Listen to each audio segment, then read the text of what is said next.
Hey guys, once again welcome back to my channel. കളം കാവൽ Mammukka Mammootty company. Okay, എല്ലാവരെയും കുറിച്ചും എടുത്തു പറയേണ്ടതാണ്. അമ്മായിരി നൈസ് സംഭവമാണ് പടം. എനിക്ക് എൻ്റെ ഒരു അഭിപ്രായം നിങ്ങളെ വിലയിരുത്തണം എന്ന് ഞാൻ പറയില്ല. എല്ലാവരും സിനിമ കണ്ടിട്ട് നിങ്ങളുടേതായ ഇഷ്ടാനിഷ്ടങ്ങളൊക്കെ പറഞ്ഞ് വിലയിരുത്തുക സിനിമേനെ. എനിക്ക് സിനിമ നല്ലോണം ബോധിച്ചു എന്ന് ഞാൻ പറയും. സംഭവം ഭയങ്കര സ്ലോ പേസ്ഡ് ആണ്. അത് നിങ്ങൾ ഒരു ഇതിനെ കുറിച്ച് ഇതിന്റെ ബേസ് പ്ലോട്ട് എന്താന്നൊക്കെ നിങ്ങൾ കുറച്ചവർക്കെങ്കിലും അറിയായിരിക്കും, പലവരും കേട്ടിട്ടൊക്കെ ഉണ്ടാവും. അപ്പോൾ ഞാൻ അതിനെക്കുറിച്ച് പറയുന്നില്ല. ഇപ്പം അറിയാത്തവരുണ്ടെങ്കിൽ അവർക്ക് ഞാൻ അത് സ്പോയിൽ ചെയ്യുന്നില്ല. നിങ്ങൾ സിനിമ കാണുക. ആ ഒരു സംഭവത്തിനെ കുറിച്ച് അറിയാവുന്നവരുണ്ടെങ്കിൽ അവർക്ക് കുറച്ചും കൂടി സംഭവത്തിലോട്ട് ഇപ്പോൾ പെട്ടെന്ന് എത്താൻ പറ്റും. അപ്പോൾ നമുക്ക് പറയാം. Directed by Jithin K Jose, മച്ചാൻ പൊളിച്ച്. പുള്ളി തന്നെയാണ് എഴുതിയിരിക്കുന്നത്. പിന്നെ കോറൈറ്റർ ജിഷ്ണു ശ്രീകുമാർ, ഇവർ രണ്ടുപേരും കൂടിയാണ് ഈ സിനിമ എഴുതിയിരിക്കുന്നത്. സ്ക്രീൻ പ്ലേ ഒരു രക്ഷയില്ല. Production by Mammootty company. പിന്നെ മ്യൂസിക് ബൈ മുജീബ് മജീദ്. നമ്മൾ എക്കോയിലൊക്കെ കണ്ടപ്പോൾ ഞാൻ പറഞ്ഞതാണ് അതിൻ്റെ മ്യൂസിക്. ഇതിൽ മച്ചാൻ അടിച്ച് പൊളിച്ചിട്ടുണ്ട്. മച്ചാൻ ചെയ്യണ പടങ്ങളെല്ലാം നല്ല എന്താ പറയുക, നമുക്ക് ഇങ്ങനെ ഇരുന്ന് നല്ല ഫീലായിട്ട് കേൾക്കാം. ഇതിലൊരു തമിഴ് ട്രാക്കുണ്ട്, പഴയൊരു തമിഴ് പാട്ട്. അതിനെയൊക്കെ അവർ റീഡിഫൈൻ ചെയ്ത് കാണിച്ചിരിക്കുന്നതും. അപ്പോൾ ആ ഒരു സീൻ മൊത്തത്തിലൊരു പാക്കേജാണ്. ആ സീനിൻ്റെ ഒപ്പമൊക്കെ അത് വരാം. പ്രത്യേകിച്ച് ആ ഒരു ക്ലൈമാക്സ് പോർഷൻ അതിലോട്ടൊക്കെ എത്തുമ്പോഴത്തേക്കും. അതുപോലെ തന്നെ ഇതിൽ മമ്മൂക്ക മറ്റേ സിഗരറ്റ് വലിച്ച് മറ്റേ വട്ടം വിടുന്ന പരിപാടി ഉണ്ടല്ലോ, അത് 2-3 കിട്ടിലനായിട്ട് വർക്കായിട്ടുണ്ട്. എസ്പെഷ്യലി ഇൻട്രവൽ ബ്ലോക്കിൻ്റെ അവിടെ നമുക്കൊരു ഹൈ മൊമെൻ്റ് ചെയ്യുന്ന ഒരു പോർഷനുണ്ട്. എന്താണെന്ന് ഞാൻ പറയുന്നില്ല. ഞാനത് അങ്ങോട്ട് പറഞ്ഞു വന്നു കഴിഞ്ഞാൽ അത് കഥ മൊത്തം ഞാൻ വെളിപ്പെടുത്തി പറയേണ്ടി വരും. സിനിമാറ്റോഗ്രാഫി ബൈ ഫൈസൽ അലി, നമ്മുടെ ഏതാ ഓർഡിനറി ഒക്കെ ചെയ്ത മച്ചാനാണ് ഫൈസൽ അലി.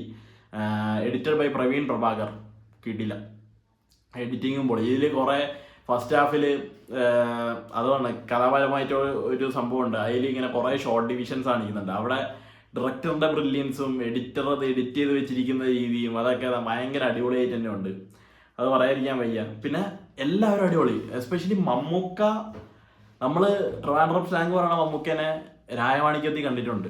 പക്ഷേ അത് ഭയങ്കര എന്താ പറയുക, ഒരു എക്സ്ട്രാ ഒരു മാസീവ് ക്യാരക്ടറാണ്. ഫുള്ള് ഭയങ്കര എൻ്റർടൈൻമെൻറ്റ് സംഭവമായിട്ടാണ് അതിൽ മമ്മൂക്ക വരുന്നത്. മമ്മൂക്ക കുറേയൊക്കെ കയ്യിൽ നിന്നൊക്കെ ഇട്ട് ആ ഒരു രീതിയിലൊക്കെ ആക്കി പുള്ളി ആ ഒരു കണ്ടിന്യൂറ്റി പിടിച്ച് അങ്ങ് പോയിരിക്കുന്ന ഒരു സ്കീമാണ്. ഇതിൽ പക്ഷേ ആക്ച്വൽ രീതിയിലുള്ള ഒരു ട്രിവാൻഡ്രം എന്ന് പറയുമ്പോഴത്തേക്കും ട്രിവാൻഡ്രം ബോർഡറിലുള്ള തമിഴ്നാട് സ്ലാങ് ഒക്കെ അവരുടെ ഭാഷയിൽ വരുന്ന തരത്തിലുള്ള, അതായത് ഒരു ടിപ്പിക്കൽ സ്ഥലങ്ങളുണ്ട്. ഈ നാഗർകോവിൽ, കളിക്കാവിള, ഇപ്പോൾ ഇതിൽ പറഞ്ഞ കോട്ടായിക്കോണം, അങ്ങനത്തെ കുറേ സ്ഥലങ്ങളുണ്ട്. പൂവാറ്, നമ്മുടെ പൊഴിയൂര്, അങ്ങനത്തെ കുറേ സ്ഥലങ്ങളുണ്ട്. അവിടെയൊക്കെ അവരുടെയൊക്കെ ഒരു ട്രിവാൻഡ്രം സ്ലാങ്ങിൽ ഒരു തമിഴ് ടച്ച് വരുന്നുണ്ട്. അതെനിക്ക് പേഴ്സണലി അറിയാം. എൻ്റെ നേറ്റീവാണ്, അതുകൊണ്ട് എനിക്കത് കറക്റ്റായിട്ട് അറിയാം. അപ്പോൾ നമുക്ക് അറിയാവുന്ന ഒരു കഥയായതുകൊണ്ട് എനിക്ക് പരിചയമുള്ള സ്ഥലങ്ങളാണ് ഈ സിനിമയിൽ തമിഴ്നാട്ടിൽ കുറേ കാണിച്ചിരിക്കുന്നത്. അപ്പോൾ നമ്മളങ്ങനെ ഭയങ്കര രസമായിട്ട് ഇരുന്ന് കാണുകയാണ്. എനിക്ക് പേഴ്സണലി അതൊക്കെ ഭയങ്കര രസമായിട്ട് തോന്നി. പിന്നെ വിനായകൻ ചേട്ടൻ്റെ ക്യാരക്ടർ, എൻ്റെ മോനെ, പുള്ളി തുടക്കത്തിൽ ഒരു ആർക്ക് പിടിച്ചിട്ടുണ്ട്, ഒരു ക്യാരക്ടർ ആർക്ക്. പടം തീരുന്നവരേക്കും അതിൽ നിന്ന് 1 ഇഞ്ച് അങ്ങോട്ടോ 1 ഇഞ്ച് ഇങ്ങോട്ടോ അനങ്ങാൻ പുള്ളി സമ്മതിച്ചിട്ടില്ല. കറക്റ്റായിട്ട് അത് ആ കണ്ടിന്യൂറ്റി പിടിച്ചങ്ങ് പോയിട്ടുണ്ട്. അതിൽ പുള്ളി ഫോൺ ചെയ്യുമ്പോൾ തന്നെ അത് ഇങ്ങനെ ഫോൺ പിടിക്കും. ഫോൺ പിടിച്ചിട്ട് ഈ കണ്ണിട്ട് ഇങ്ങനെ ഒരു ആട്ട്.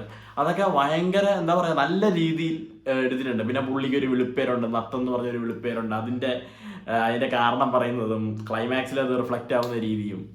പിന്നെ കുറേ നടിമാരൊക്കെ ഉണ്ട് കേട്ടോ. രജിഷ വിജയനുണ്ട്, ശ്രുതി രാമചന്ദ്രനുണ്ട്. പിന്നെ ആരുടെ നമ്മുടെ മറ്റേ പരസ്പരത്തിലെ മറ്റേ IPS പുള്ളിക്കാരി ഗായത്രി അരുൺ, പുള്ളിക്കാരി സിനിമയിലുണ്ട്. ചെറിയൊരു കഥാപാത്രമായിട്ട് മാളവിക മേനോനുണ്ട്. പിന്നെ കുറേ നടിമാരുണ്ട്. അപ്പോൾ അങ്ങനെ കുറേ നടിമാരൊക്കെ ഉണ്ട്.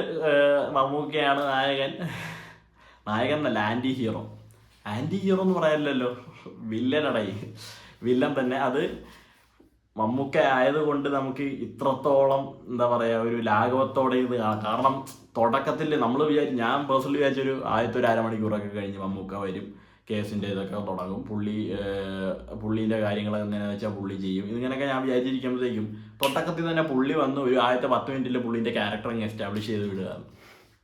അപ്പോൾ കൂടുതലൊന്നും എനിക്ക് പറയില്ല. എനിക്ക് ഇഷ്ടപ്പെട്ടു. എനിക്ക് ശരിക്കും പടം ബോധിച്ചു. ഭയങ്കര സ്ലോ ബട്ടറാണ്, പതുക്കെ കയറി പിടിക്കത്തുള്ളൂ. പക്ഷേ എൻഗേജിങ് ആയിട്ട് അവസാനമൊക്കെ ആകുമ്പോൾ ഒരു സീറ്റഡ് എക്സ്പീരിയൻസിലോട്ട് ആ ഒരു. പിന്നെ 2-3 ചെറിയ ചെറിയ ട്വിസ്റ്റും ഉണ്ട്. അവിടെ അങ്ങനെ ആയിരുന്നില്ല, എങ്ങനെയാണെന്ന് കാണിക്കുന്ന ഒരു ചെറിയ ചെറിയ 2-3 സംഭവങ്ങളുണ്ട്. അതൊക്കെ നല്ല രീതിയിൽ തന്നെ അവർ എക്സിക്യൂട്ട് ചെയ്തിട്ടുണ്ട് എന്നാണ് എനിക്ക് തോന്നിയത്. നിങ്ങൾ സിനിമ കണ്ടിട്ട് തീരുമാനിക്കുക.